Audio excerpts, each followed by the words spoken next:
नमस्कार, देश दुनिया की खबरों में आपका स्वागत है। मैं हूं आपके साथ अंकिता और आइए अब खबरें देखते हैं विस्तार से। देश को आजादी मिले 75 वर्ष पूरे होने वाले हैं और इसी मौके पर आजादी के अमृत महोत्सव का आगाज हो रहा है। प्रधानमंत्री नरेंद्र मोदी आज अहमदाबाद में है, जहां पर इस कार्यक्रम की शुरुआत हो रही है। आज से लगातार 75 हफ्ते तक देश भर में कई कार्यक्रमों का आयोजन किया जाना है। देश में कोरोना संक्रमितों के आंकड़े लगातार चिंता बढ़ा रहे हैं। बीते 24 घंटे में 23,298 नए मरीज मिले, 15,072 ठीक हो गए, जबकि 119 की मौत हुई। नए मरीजों में सबसे ज्यादा 14,317 महाराष्ट्र में मिले हैं। गुरुवार को एक्टिव केस यानी इलाज करा रहे मरीजों की संख्या में 9,555 की बढ़ोतरी हुई है।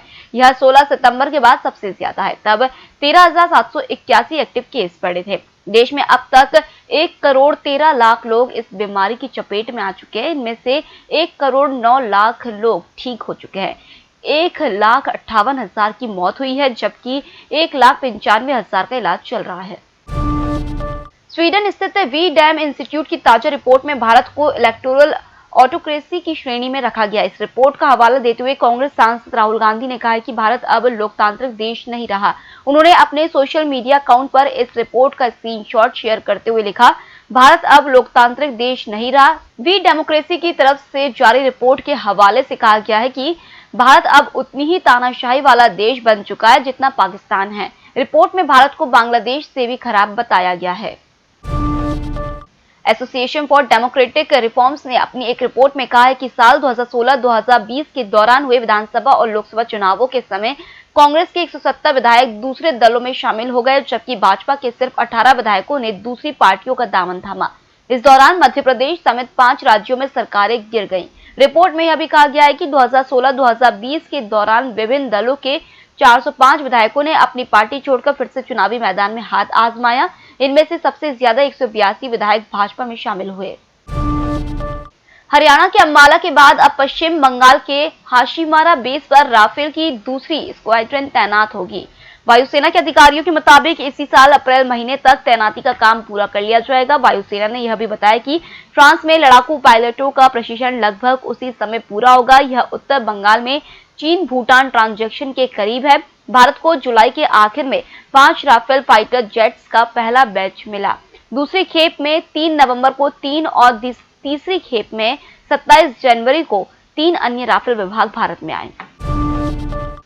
अमेरिका के राष्ट्रपति जो बाइडेन ने 19 खरब अमेरिकी डॉलर के राहत पैकेज पर गुरुवार को हस्ताक्षर कर दिए। राष्ट्रपति ने कहा है कि इस राहत पैकेज से कोरोना वायरस के कारण दिक्कतें झेल रहे लोगों, कारोबारियों को मदद मिलेगी और अर्थव्यवस्था को प्रोत्साहन मिलेगा। बाइडेन ने राष्ट्रपति का पदभार संभालने के बाद पहली बार राष्ट्र को अपना प्राइम टाइम संबोधन देने से कुछ घंटों पहले राहत देने वाले विधेयक पर हस्ताक्षर किए। हांगकांग के चुनाव प्रणाली में बदलाव की अमेरिका ने कड़ी निंदा की है। साथ ही अमेरिका ने चीन पर हांगकांग के लोकतंत्र का गला घोटने का आरोप लगाया है। दरअसल चीन की संसद में गुरुवार को हांगकांग की चुनाव प्रणाली में बदलाव के लिए वोटिंग की गई। यह वोटिंग चुनावी प्रणाली को बदलने के लिए लाए गए एक नए कानून को लेकर हुई। इसी वोटिंग के बाद अमेरिका की ओर से यह प्रतिक्रिया आई है। टेस्ट सीरीज में शानदार जीत के बाद आज टीम इंडिया और इंग्लैंड की टीमों के बीच टी20 सीरीज की शुरुआत हो रही है। भारत और इंग्लैंड के बीच होने वाले इस टी20 सीरीज में कुल 5 मैच खेले जाएंगे। ये सभी मैच अहमदाबाद के नरेंद्र मोदी स्टेडियम में होंगे। एक तरफ इस सीरीज में इंग्लैंड की टीम टेस्ट सीरीज में मिली 3-1 से हार का बदला लेने के लिए उतरेगी, तो वहीं टीम इंडिया जीत के लेख को बरकरार रखना चाहेगी। महंगाई से जूझ रहे उपभोक्ताओं पर अप्रैल से बोझ और बढ़ जाएगा। अधिकतर एलईडी टीवी उत्पादक कंपनियों ने 1 अप्रैल से दाम बढ़ाने की बात कही है।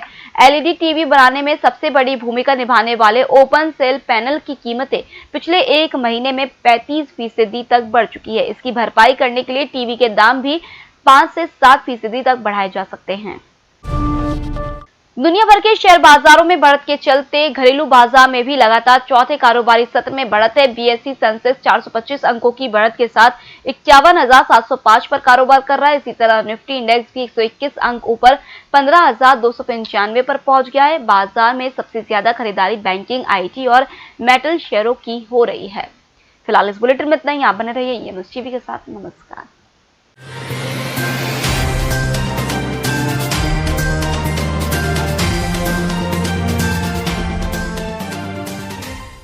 निष्पक्ष, निर्भीक और विश्वसनीय खबरें देखें सिर्फ ईएमएस टीवी पर। डाउनलोड करें EMS न्यूज ऐप। सत्ता के गलियारों से गांव की गलियों तक देखिए हर खबर अपने मोबाइल पर। डाउनलोड कीजिए EMS न्यूज ऐप।